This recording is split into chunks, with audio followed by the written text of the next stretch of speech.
त्रैलोक्यं सचराचरम्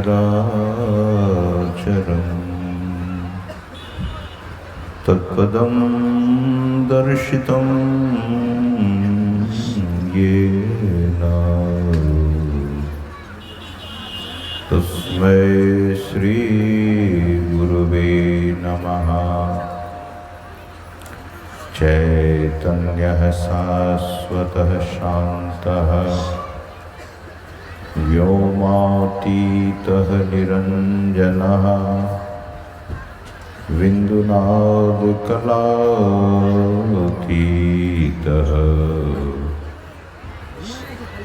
तस्मै श्री गुरुवे नमः। ज्ञान उदधिरु ज्ञानघन सद्गुरु शंकर रूप नमो नमो बहुबारही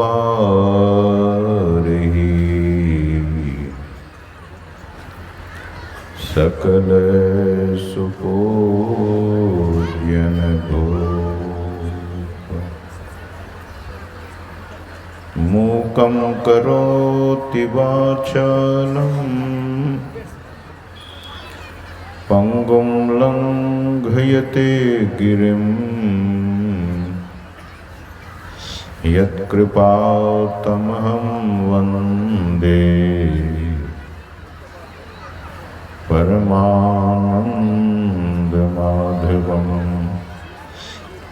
ॐ नमः प्रणवार्थाय शुद्धज्ञानैकमूर्तये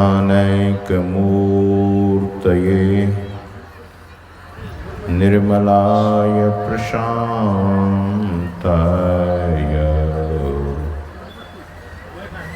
तस्मै श्री गुरुवे नमः। बोलिए श्री सद्गुरु महाराज की जय।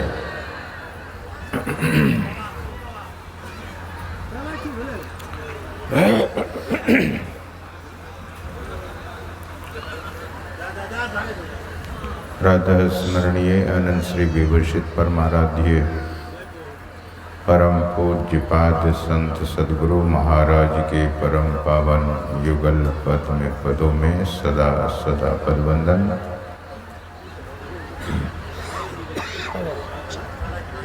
मंच पर उपस्थित मुद मंगलमय पूज्य साधु समाज,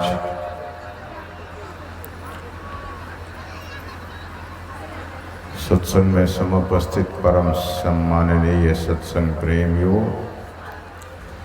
प्रबुद्ध जनों, विद्वज्जनों तथा पूजनीय मातृशक्तियों,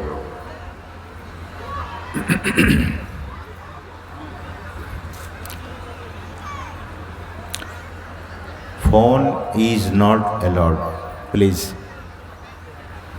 सत्संग में सबसे पहले निवेदन करता हूं, हमारे मंच संचालक महोदय श्रद्धेय अनिल बाबू यह कहने से शायद भूल गए कि फ़ोन को साइलेंट मोड में कीजिए। आप हमारे सेवा के बाद स्वतंत्र हैं, दिन रात फ़ोन खोल करके रखिए, कोई नहीं जाएगा आपको मना करने। लेकिन प्रवचन के दौरान फ़ोन को या तो स्विच ऑफ कीजिए या फ्लाइट मोड में, साइलेंट मोड में कर दीजिए। फ़ोन खास करके मंच पर बैठे हुए महात्मा और यहाँ जो बैठे हुए विद्वज्जन हैं, फ़ोन आप रिसीव ना करें। फ़ोन से बातचीत सत्संग में निश्चित रूप से प्रोहिबिटेड है। निवेदन है, प्रार्थना है, मेरी प्रार्थना को आप स्वीकार करेंगे। प्रातः स्मरणीय परमाराध्य परम पूज्यपाद संत सद्गुरु महाराज के आवाज़ आपकी बैठ जा रही है।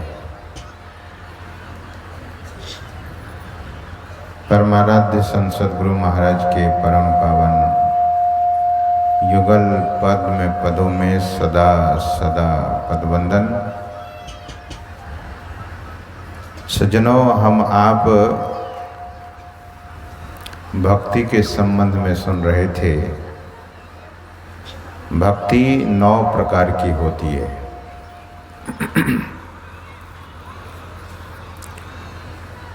भक्ति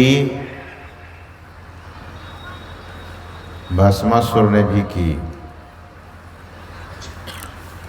भक्ति रावण ने भी किया, भक्ति कंस ने भी किया,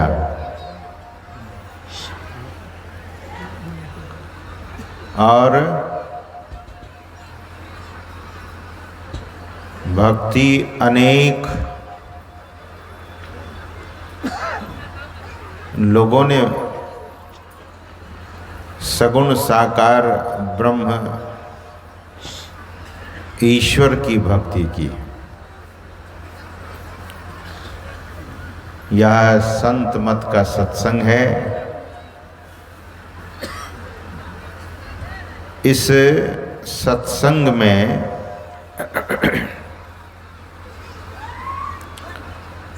सगुण साकार की भक्ति का निरूपण होता है और निर्गुण निराकार भक्ति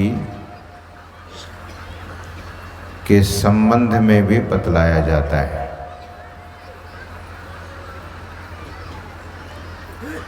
भक्ति बिनु नहीं निस्तरय, लाख करे सो कोई।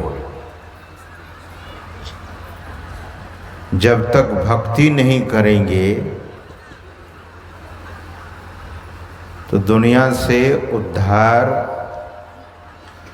नहीं पा सकेंगे, जीवन का उद्धार नहीं होगा।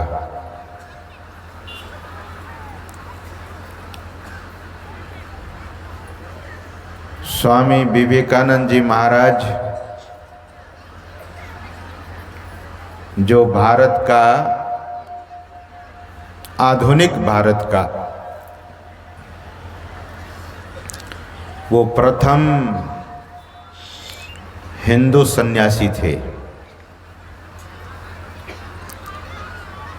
जिन्होंने अमेरिका जाकर 1893 ईस्वी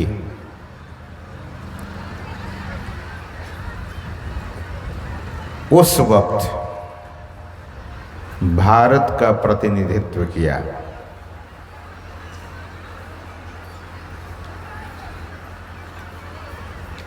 लोग स्वामी विवेकानंद जी महाराज को जब धर्म सम्मेलन में देखा तो उनके सिर पर पगड़ी थी, लेकिन वहाँ के जो चेयरमैन थे उन्होंने कहा कि महाराज, इस धर्म सम्मेलन में आपको पैंट, शर्ट और कोट पहनना पड़ेगा। स्वामी विवेकानंद जी ने कहा कि भारत के ज्ञान को रखने के लिए मुझे थोड़ी देर के लिए पैंट, शर्ट और कोट पहनना पड़ेगा, तो मैं पहनने के लिए तैयार हूँ। तब दूसरे किसी ने कहा कि नहीं महाराज, आपको हैट भी पहनना पड़ेगा। स्वामी विवेकानंद जी ने कहा कि ये भारत की संस्कृति है, मेरी पगड़ी भले पैर में अमेरिका का जूता पहन लूँगा, शरीर में, बदन में अमेरिकन कपड़ा मैं पहन लूँगा, लेकिन सिर पर भारत ही रहेगा, सिर पर भारत ही रहेगा। वो भारत के सन्यासी, उन्होंने कहा कि भारत की संस्कृति सिर से नहीं उतरेगा, मैं राजी नहीं हूँ। सज्जनों, वहाँ के बहुत सारे विद्वानों ने अपनी अपने धर्म की विशेषता बतलाई। स्वामी विवेकानंद जी महाराज भारत के एकमात्र वे विद्वान सन्यासी, और विद्वान ही नहीं, वे किसी पहुँचे हुए सच्चे संत सद्गुरु के शिष्य थे। वे संत थे श्री रामकृष्ण परमहंस देव जी महाराज, उनके शिष्य थे। उन्होंने कहा, एक इलस्ट्रेशन दिया उसने, सब अपने अपने धर्म की बड़ाई जब करने लगे तो स्वामी विवेकानंद जी ने कहा कि सुनिए, समुद्र में तूफान आया और जोरों का तूफान उठा। कदाचित इसमें से बहुत लोग समुद्र नहीं देखे होंगे, लेकिन हो सकता है टेलीविजन में तो देखे ही होंगे, स्क्रीन पर तो देखे ही होंगे। सज्जनों, समुद्री मेढक समुद्री लहर के कारण जाकर एक कुआं में गिर गया, और जब तूफान समुद्र का लहर पीछे हटा, तब कुआं वाला मेढक समुद्र के मेढक से पूछने लगा कि वेयर डू यू फ्रॉम, कहाँ से आए हो तुम? तो समुद्र वाला मेढक ने कहा कि आई एम फ्रॉम द सी, मैं समुद्र से आया हूं, मैं समुद्र से हूं। तो कुआं वाला मेढक ने पूछा कि समुद्र कितना बड़ा होता है? तो समुद्र वाला मेढक सोचने लगा कि इसको क्या पता, मैं ये तो कुआं में पड़ा हुआ है, कहां कुआं कहां समुद्र। तो समुद्र वाला मेढक चुप रहा, तो कुआं का मेढक छोटी सी छलांग लगाता है और पूछता है कि तुम्हारा समुद्र इतना बड़ा है? तो समुद्र वाला मेढक ने कहा कि नहीं नहीं। तो कुआं वाला मेढक एक किनारे से आधे कुआं छलांग लगाकर पूछता है, क्या इतना बड़ा है? तो समुद्र वाला मेढक ने कहा कि नहीं, इतना बड़ा भी नहीं। तो इस किनारे से उस किनारे, कुआं के इस किनारे से उस किनारे छलांग लगाकर पूछता है कि क्या तुम्हारा समुद्र इतना बड़ा है? समुद्र वाला मेढक ने कहा, you can not imagine from this well, there is no any compare to ocean and the well. कुआं में और समुद्र में कहीं कोई तुलना नहीं है। बाबा देवी साहब सद्गुरु महाराज को कहने की कृपा की थी कि लाला, पहले तुम दरियापंथी थे। दरिया मतलब नदी होता है। तो बाबा साहब ने कहा कि दरिया साहब से आपने दीक्षा ली थी? लाला, तुम पहले दरियापंथी थे, अब संत मत में आ गए। संत मत समुद्र पंथ है, अथाह है, और वही ज्ञान हम आपको देने की कृपा संत सद्गुरु महाराज ने की है। यह ज्ञान जो ध्यान से सुनते हैं, उनके जीवन में अभूतपूर्व अद्भुत परिवर्तन हो जाता है। लोग कभी कभी इस ज्ञान को सुनने के बाद कह बैठते हैं कि रस नहीं आता है, लेकिन ऐसी बात नहीं है। ध्यान से सुनेंगे तो रस ही रस है। वैसे साधुओं का चरित्र तो निरस है। साधु चरित्र शुभ सरिस कपासु। गोस्वामी तुलसीदास जी महाराज कहते हैं कि साधुओं का चरित्र, ये संतों का मत है, निरसता तो है, दिखती है, लेकिन गोस्वामी तुलसीदास जी महाराज कहते हैं कि विशद बहुत विशद है और गुणमय, बहुत गुण है इसमें। जैसे रुई में रस तो नहीं होता है, लेकिन ठंडियों से हम सबों को बचाता है। तो सज्जनों, हम आप भक्ति के संबंध में सुन रहे थे, तो भक्ति रावण भी कर रहा था। है दुनिया में ऐसा कोई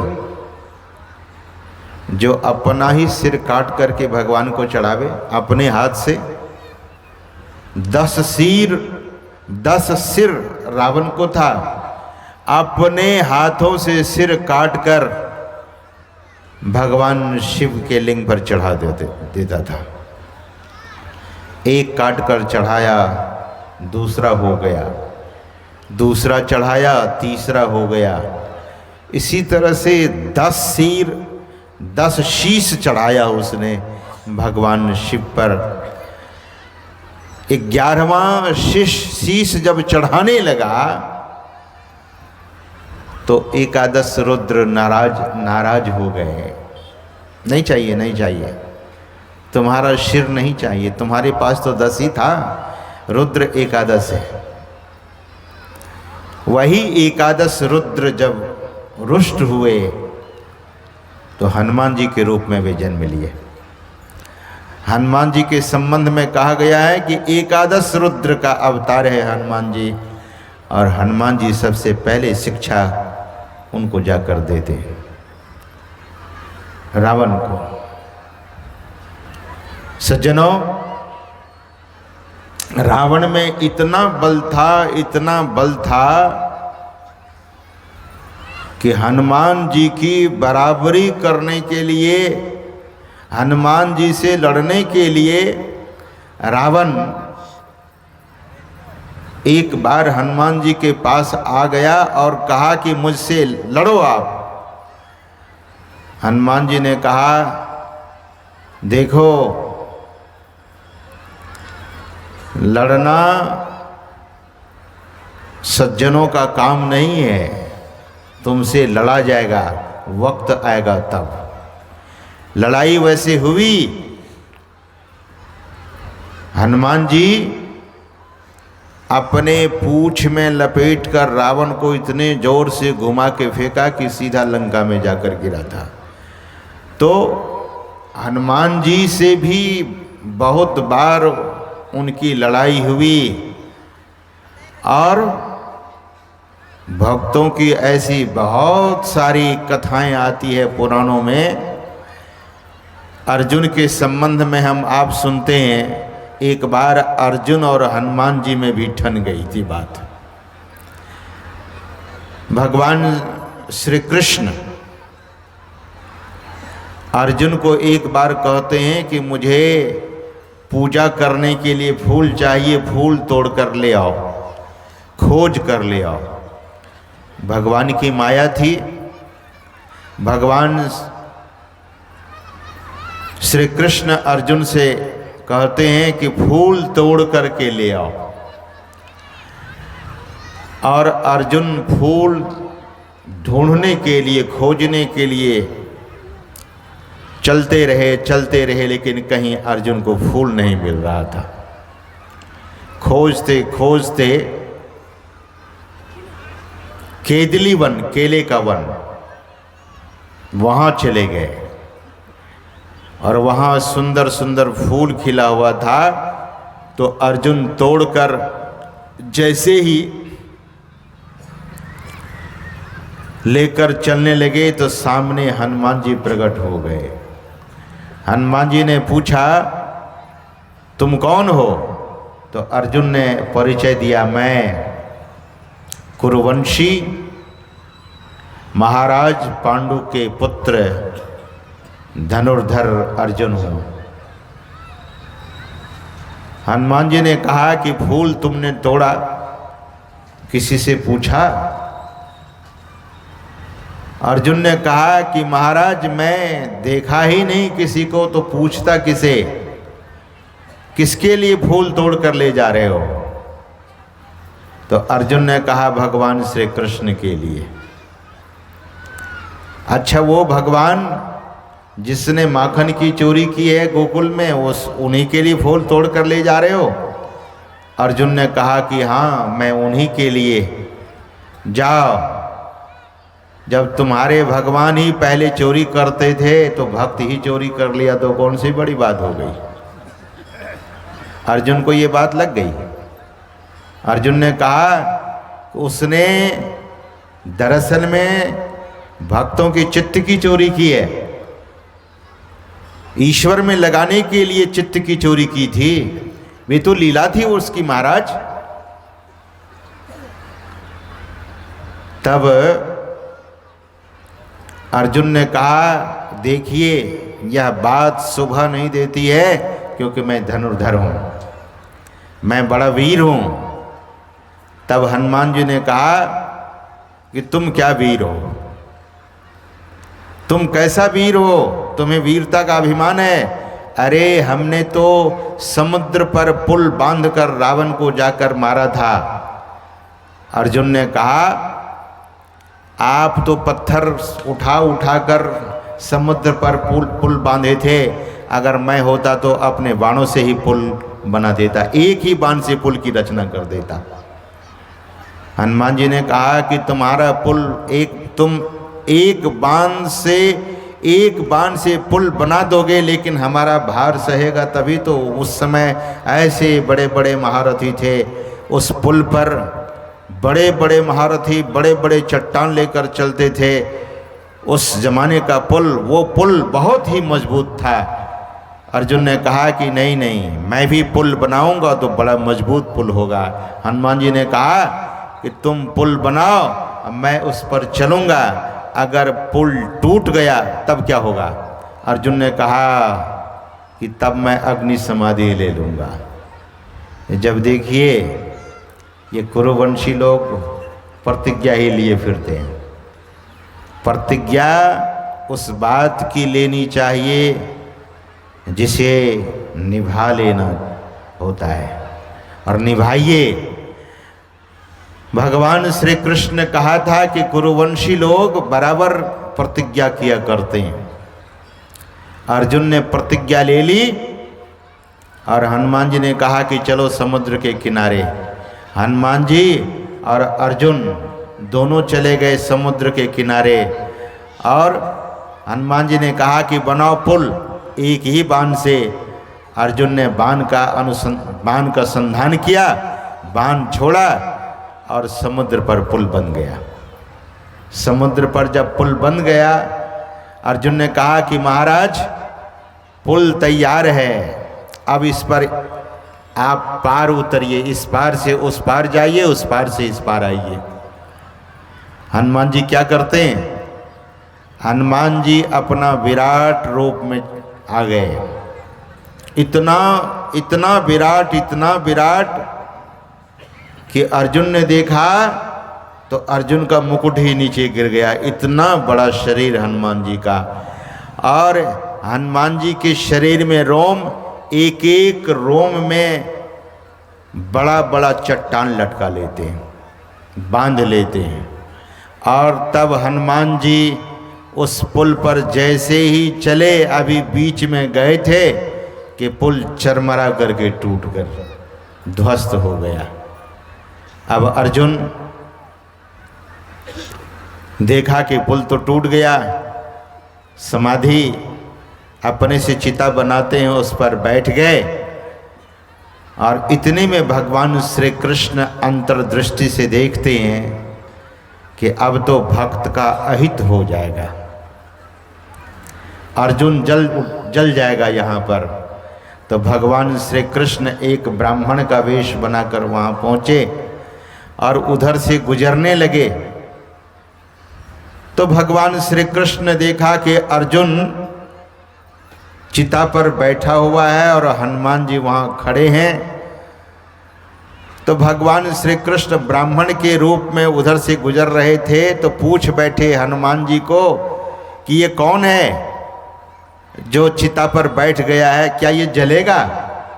हनुमान जी ने कहा कि हाँ महाराज, हाँ ब्राह्मण देवता, ये तो जलेंगे। क्यों जलेंगे? तो सारी बात हनुमान जी कहकर सुना देते हैं। भगवान श्री कृष्ण ने कहा कि प्रतिज्ञा तभी मान्य होती है, दो आदमी के बीच में जब भी प्रतिज्ञा होती है तो एक आदमी साक्षी होना चाहिए। कोई साक्षी भी था आप दोनों के बीच में? बोले नहीं। तब क्या प्रतिज्ञा? तब कैसी प्रतिज्ञा? ये मान्य नहीं है। अर्जुन को बड़ी खुशी हुई, ये कहाँ से ये ब्राह्मण देवता आ गए? अर्जुन पहचान नहीं रहे, ये ब्राह्मण देवता तो हमारी भलाई करने के लिए आ गए। अर्जुन से भी पूछा, कोई थे आप दोनों के बीच में? साक्षी तो एक होना चाहिए ना। सज्जनों, कोर्ट में जज भी गवाह ढूंढता है, विटनेस, साक्षी चाहिए। तो भगवान ने कहा कि अब मेरे सामने पुल बनाइए। अर्जुन मेरे सामने समुद्र पर पुल बनावे और आप उस पर चलिए, पुल टूट जाएगा। तब अर्जुन को अग्नि समाधि ले लेनी चाहिए। अर्जुन अग्नि समाधि लेगा। हनुमान जी भी राजी हो गए और अर्जुन तो चाह ही रहा था। सज्जनों, फिर से अर्जुन एक ही बाण में समुद्र पर पुल बांधता है और हनुमान जी फिर विराट रूप धारण करके अपने रोम में एक एक बड़ा बड़ा 100-100 क्विंटल के पत्थर बांधकर और उस पर चलने लगे। पुल पर इस पार से उस पार, उस पार से इस पार, पुल टूटा ही नहीं। यह हैरानी हो गई। हनुमान जी बोले, पहले तो पुल टूट गया था, चरमरा कर ध्वस्त हो गया, इस बार क्यों नहीं हुआ? तो हनुमान जी की दृष्टि पड़ी कि नीचे समुद्र का पानी बिल्कुल लाल हो गया है। ये तो खून से ये पानी लाल हो गया। देखे तो उस पुल के नीचे भगवान श्री कृष्ण, वही कन्हैया, अपना पीठ लगा दिए थे कच्छप रूप बन करके, इसीलिए पुल नहीं टूटा। सज्जनों, भक्त की रक्षा भगवान कैसे कैसे करते हैं। हनुमान जी और अर्जुन दोनों की रक्षा भगवान श्री कृष्ण ने की है। अब अर्जुन बड़ा खुश हो गया। इतने में भगवान श्री कृष्ण को जो हनुमान जी ने देखा कच्छप रूप में, तब हनुमान जी ध्यान करने लगे कि ये खून बहाने वाले कौन हैं। अर्जुन के लिए ध्यान किए हनुमान जी, तो जान गए, अरे ये तो वही मुरली मनोहर कन्हैया केशव माधव मुरारी है। बोले, प्रभु आ जाइए बाहर। भगवान श्री कृष्ण बाहर आते हैं अपने रूप में और दोनों भक्त भगवान को प्रणाम करते हैं। अब अर्जुन कहने लगा कि मैं तो हार जाता तो मैं तो मरता, लेकिन हनुमान जी से मैंने कुछ नहीं कहा था, अब हनुमान जी से भी कुछ मुझे लेना चाहिए। भगवान ने अब कान में जाकर फुसफुसाया, देखो इनसे यही कहो महाभारत युद्ध होने वाला है और तुम्हारे रथ पर जाकर ये बैठे। आपके रथ पर, अर्जुन से कहा भगवान श्री कृष्ण, अर्जुन हनुमान जी को यही कहो कि तुम्हारे रथ पर जाकर ये बैठे। कब? जब महाभारत का युद्ध होगा। तो अर्जुन ने कहा कि हनुमंत जी, आप तो संत ठहरे, आप मेरे रथ पर जाकर बैठिए, जब महाभारत का युद्ध होगा तो आप बैठेंगे, ये वचन दीजिए। हनुमान जी ने कहा, देखिए मैं तो अब संतत्व को प्राप्त कर लिया हूं, मुझसे युद्ध नहीं होगा और मैं बैठूंगा तभी एक शर्त होगी। क्या? वो भगवान को मानना पड़ेगा। तो भगवान श्री कृष्ण ने पूछा, हनुमंत जी आप क्या चाहते हैं? तो हनुमान जी ने कहा कि जहाँ कथा होती है वहीं मैं रहता हूँ प्रभु, आप तो जानते हैं। तो भगवान श्री कृष्ण के संबंध में महापुरुषों ने कहा कि अर्जुन को क्या गीता सुनाएंगे। गीता तो ऊपर बैठे रथ पर ध्वज पर जो कपिराज बैठे हुए थे, हनुमंत संत बैठे हुए थे, उन्हीं को गीता ज्ञान सुनाया।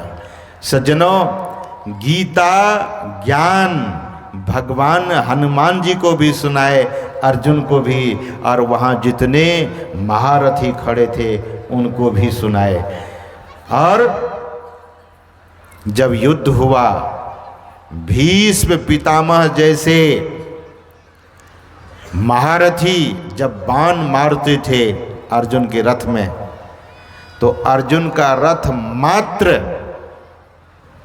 2 हाथ पीछे जाता था, और अर्जुन जब भीष्म पितामह के रथ पर बाण मारता था तो भीष्म पितामह का रथ 10 हाथ पीछे चला जाता था।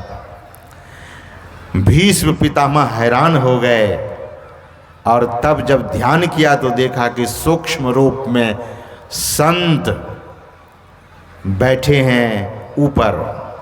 इसीलिए कबीर साहब ने कहा कि गुरु को सिर पर राखिए चलिए आज्ञा माई। संत, गुरु महाराज ने कहने की कृपा की है कि संतों में से ही कोई एक गुरु होते हैं, तो संत को सिर पर अर्जुन ने बिठाया था। कबीर साहब कहते हैं, चलिए आज्ञा माही, कह कबीर ता दास को 3 लोक डर नाही।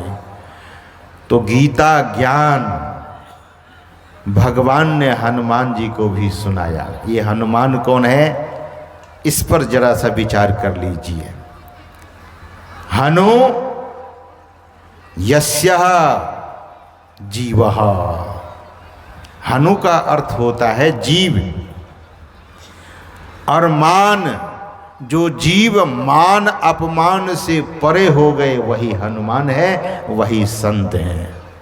तो ऐसे हनुमान जी हम आपको भी गीता ज्ञान,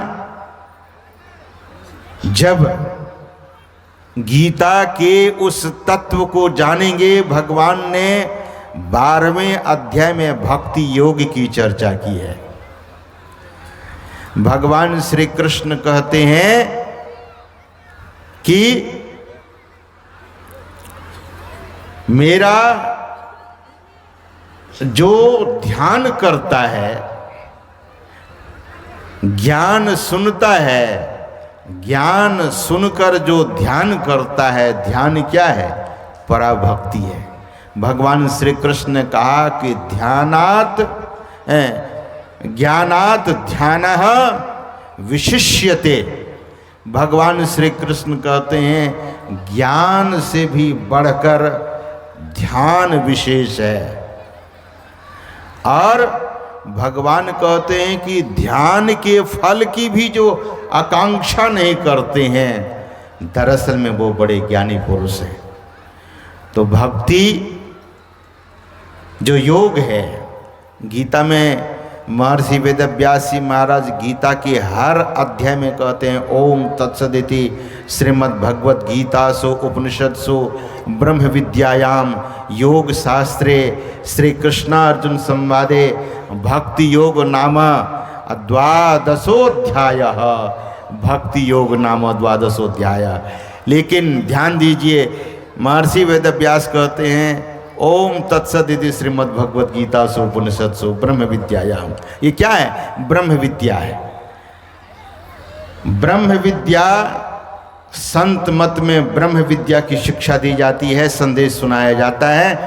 ब्रह्म विद्या हम आप सीखें कहाँ, गीता से, संतों की वाणी से। ब्रह्म विद्या हम आप जानेंगे। बाहर की विद्या बहुत लोगों ने पढ़ी है, लेकिन उनके जीवन से कदाचार का नाश नहीं हुआ है, जीवन में सदाचार नहीं आ सका। पढ़े लिखे हैं, मांस मछली अंडा खाते हैं, पढ़े लिखे हैं, नशा का सेवन करते हैं, पढ़े लिखे हैं। और अक्सर मैंने देखा है कि पढ़ा लिखा लोग बीड़ी तो नहीं पीते हैं, लेकिन सिगरेट पीते हैं। सिगरेट को स्टैंडर्ड मानते हैं कि दिस इज स्टैंडर्ड थिंग।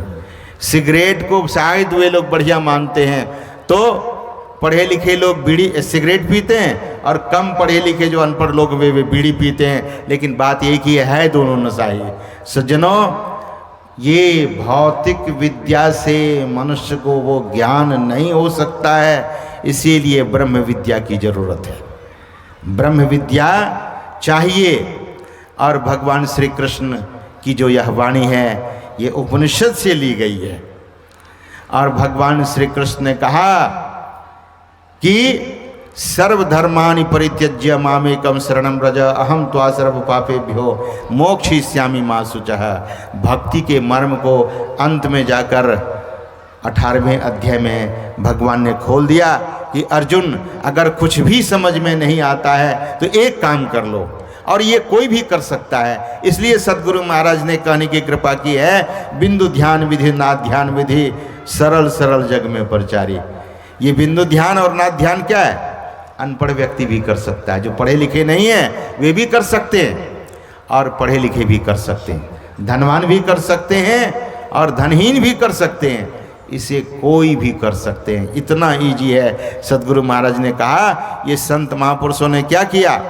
बिंदु ध्यान और नाद ध्यान को बहुत सरल बना दिया।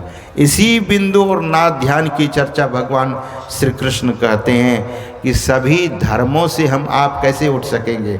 यहाँ धर्म से मतलब है इंद्रियों का धर्म। आँख का जो धर्म है वो देखना, कान का धर्म जो है वह सुनना, नासिका का धर्म सूंघना, जिह्वा का धर्म रस लेना। खट्टे मीठे, कोई चीज़ खट्टा है, मीठा है, नमकीन है, कैसे जानते हैं? जिह्वा बताती है। कोई चीज़ कोमल है, कठोर है, हम आप कैसे जानते हैं? तो त्वचा उस ज्ञान को करा देता है। तो यही 5 ज्ञानी इंद्रियों का जो धर्म है, इसी से ऊपर उठने के लिए भगवान श्री कृष्ण अर्जुन को अंत में यही बात कहते हैं कि अर्जुन, आप ये कम से कम करो। क्या? ये कहाँ होगा? ये मात्र ध्यान में ही होता है। इंद्रियों के धर्म से हम आप तभी ही छूट सकते हैं जब हम आप ध्यान करेंगे। ध्यान के समय में देखना बंद, सुनना बंद, सूंघना बंद, बोलना बंद और स्पर्श करना बंद। भगवान श्री कृष्ण कहते हैं कि इसी इंद्रियों के धर्म से छूटे।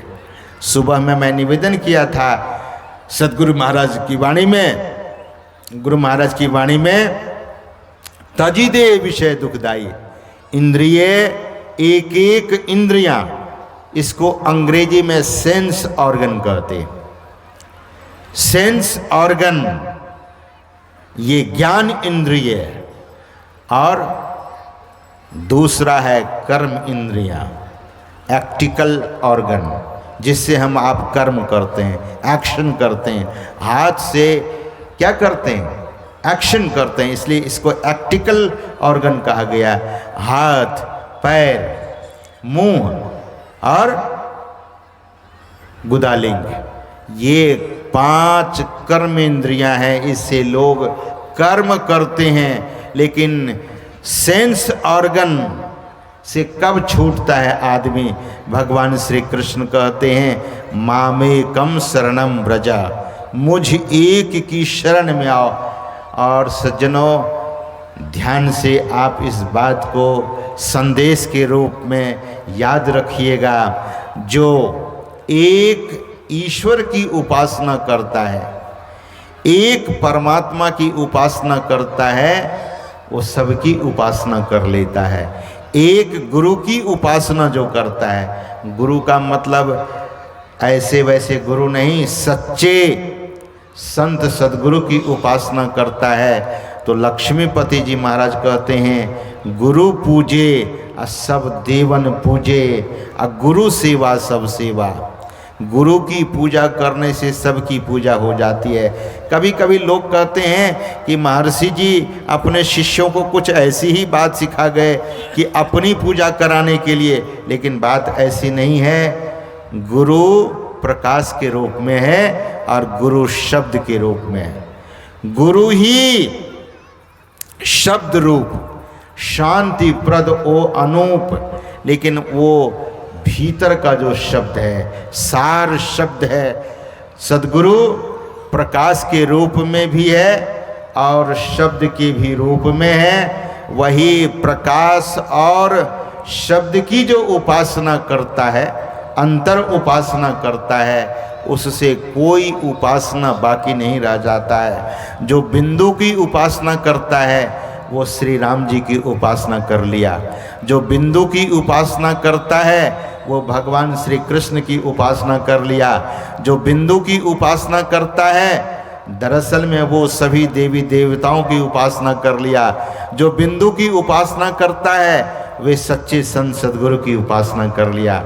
बिंदु में सब कुछ समाहित है, इसीलिए संत सद्गुरु महाराज ने दृष्टि योग पर बहुत बल दिया और नादानुसंधान पर बहुत बल दिया। दृष्टि योग और नादानुसंधान, और हम आपके शरीर में प्रकाश है और हम आपके शरीर में शब्द है।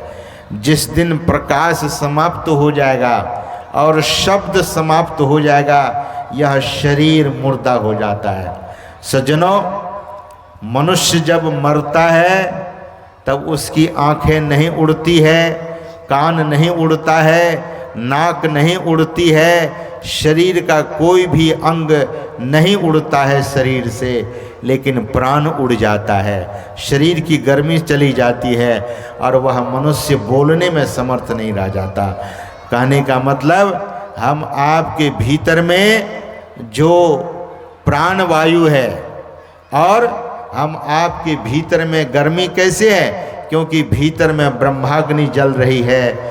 जिस दिन ब्रह्माग्नि समाप्त हो जाती है और जब शब्द ब्रह्म चला जाता है तो यह मनुष्य मर जाता है। सद्गुरु महाराज ने बहुत युक्त very scientifically he has teaches us and he has told us this is very scientific knowledge if we are able to understand and we can practice.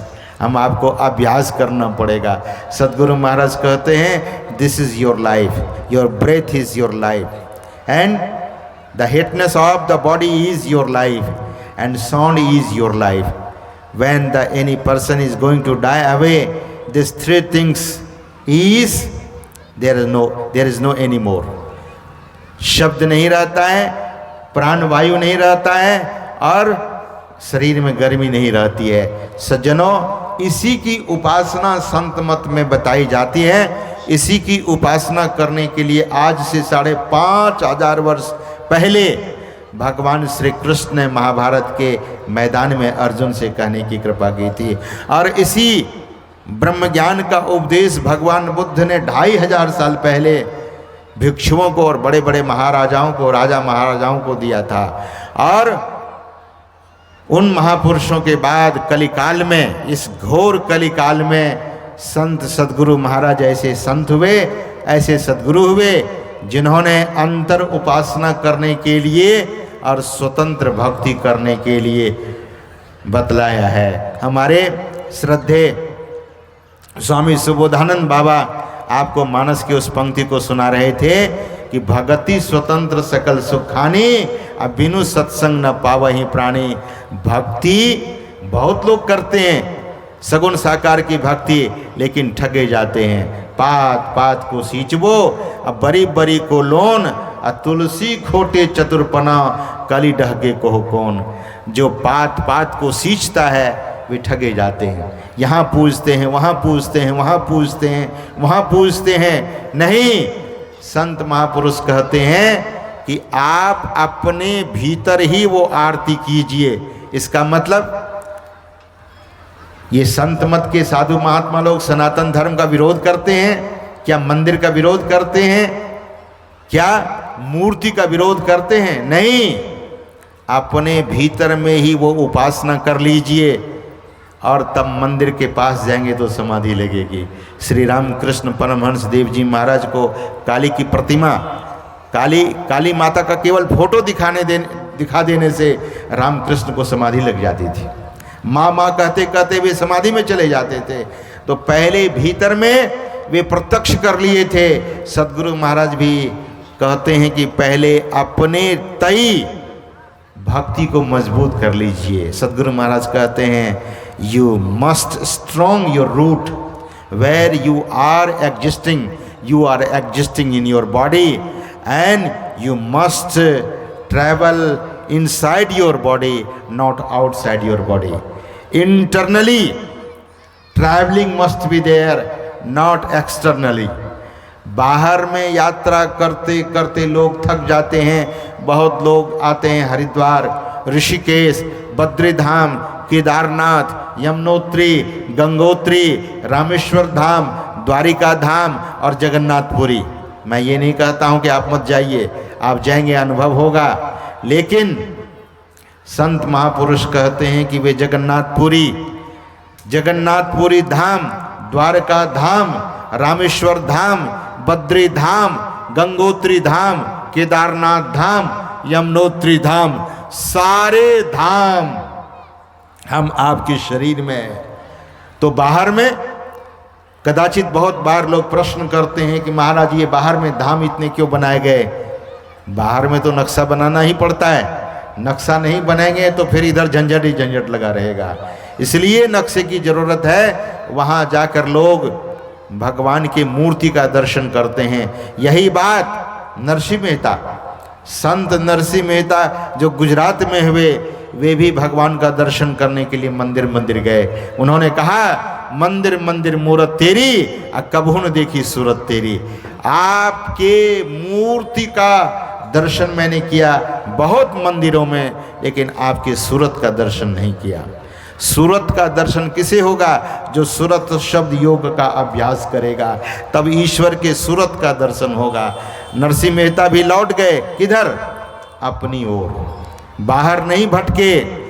बाहर अगर कोई भटकता है तो सदगुरु महाराज ने कहा कि बाहर जो भटकते हैं वो बालक के खेल में लगे हुए हैं। सज्जनों, मूर्ति या मंदिर हम लोगों के लिए प्रतीक है, नक्शा है। उस मूर्ति और मंदिर को देखकर उस प्रीतम परमात्मा को अंदर पाने की चाह जगे। इसीलिए ऋषियों ने मंदिर बनवाया, ऋषियों ने मूर्ति बनवाई कि कभी मूर्ति का दर्शन होगा तभी तो अपने उस सूरत, परमात्मा की सूरत के दर्शन की लालसा जगेगी। तो मंदिर होना कोई गलत बात नहीं है और मंदिर में मूर्त होना भी गलत नहीं है, लेकिन उससे शिक्षा लेनी है। शिक्षा लेकर भीतर की अंतर की यात्रा करनी है। यही स्वतंत्र भक्ति है।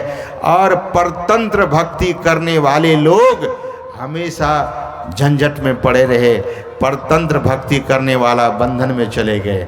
और मैं तो ये देखा, शास्त्रों को पढ़कर देखिए, महापुरुषों से पूछकर देखिए, महापुरुषों का ज्ञान यही कहता है कि जो लोग बाहर रह गए वे ठगे चले गए। यहाँ तक भस्मासुर तो भगवान शंकर को मारने के लिए भगवान शंकर से ही वरदान मांग लिया। भगवान का दर्शन हुआ। भगवान का दर्शन कोई साधारण बात नहीं है। भगवान का दर्शन भस्मासुर को हुआ, लेकिन भस्मासुर के मन में क्या हुआ? इनकी पत्नी बहुत सुंदर है, लेकिन ये मरेंगे तब तो इनकी पत्नी को हम अपनी पत्नी बना लेंगे। क्या किया? भगवान शंकर ने कहा सोच क्या रहे हो, वरदान मांगो। उसने कहा जिसके माथे पर हाथ रखूं वो भस्म हो जाए। मतलब ये वरदान तो देंगे ही, और भगवान शंकर वरदान दे दिया। भगवान शंकर ने जब वरदान दिया तो भस्मासुर कहता क्या है कि आपकी बातों पर मुझे जरा भी विश्वास नहीं है।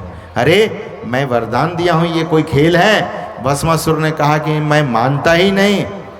तो भगवान शंकर ने कहा कि किसी के माथे पर हाथ रखकर देख लो वो जल के भस्म होता है कि नहीं होता है। भस्मासुर देखिए कितनी कुटिल बुद्धि का आदमी, राक्षस है। भस्मासुर ने कहा कि कहाँ जाऊंगा किसको ढूंढने के लिए, सामने तो आप ही खड़े हैं। आपके ही माथे पर हाथ रखकर देखता हूँ कि आप भस्म होते हैं या नहीं होते हैं। भगवान शंकर पीछे भाग खड़े हुए और भस्मासुर खदेड़ने लगा। ध्यान दीजिए, सगुण साकार की उपासना कर रहा था, ज्ञान कहाँ हुआ? काम के वशीभूत हो गया, वासना के अधीन हो गया। भगवान का दर्शन होने मात्र से, इस आँख से दर्शन होने से वासना का क्षय नहीं होता है। वासना दरअसल में मिटता नहीं है। संत महापुरुष कहते हैं कि वासना का क्षय तभी होगा जब आप अंतर उपासना करेंगे, बिंदु ध्यान करेंगे, ना ध्यान करेंगे। उसके पहले संत मत में भी सगुण साकार की उपासना बताई जाती है। पहले वर्णात्मक नाम की उपासना, वर्णात्मक नाम को जपना और फिर रूप ध्यान करना, यहाँ तक सगुण साकार है और उसके बाद निर्गुण निराकार की साधना है, जिसके संबंध में गोस्वामी तुलसीदास जी महाराज भगवान श्री राम के माध्यम से मानस में लिखते हैं, छड़दम शील विरति बहुकर्मा, निरत निरंतर सज्जन धर्मा, सातम सम वही मैं जग देखा, मोते अधिक संत करी लेखा, मुझसे भी मेरे संत को अधिक मानना, ऐसा भगवान श्री राम कहते हैं। तो संत मत में स्वतंत्र भक्ति का निरूपण और स्वतंत्र भक्ति का संदेश और उपदेश दिया जाता है। हम आप स्वतंत्र भक्ति करें और अपने मनुष्य जीवन को धन्य करें। तो हम लोगों को जाना भी है और आज तो हम लोग घूमते घूमते बहुत थक गए। श्रद्धेय अनिल मन संचालक श्री अनिल बाबा को मैंने कहा था कि आप संचालन का कार्य अनवरत रूप से चालू रखेंगे। तो हम लोगों को कल फिर मालदा वेस्ट बंगाल जाना है, तो बहुत समय नहीं देते हुए मैं